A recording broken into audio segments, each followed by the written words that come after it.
ama ade ache wo adom na awurade de adom wo no fa hweyie eka ho sa wo de ahweyie eto adom na awurade de adom wo ama ade ache wo no a ene dai ebeye wo mfaso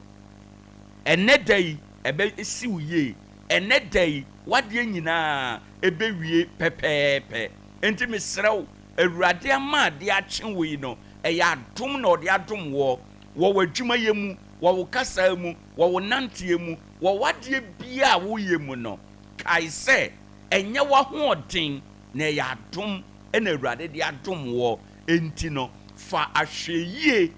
bata adom a awurade de adom wo no ɛho sei na no pɛ me ma wache na mama wakɔ aba na makai wo se aha ɛyɛ sompa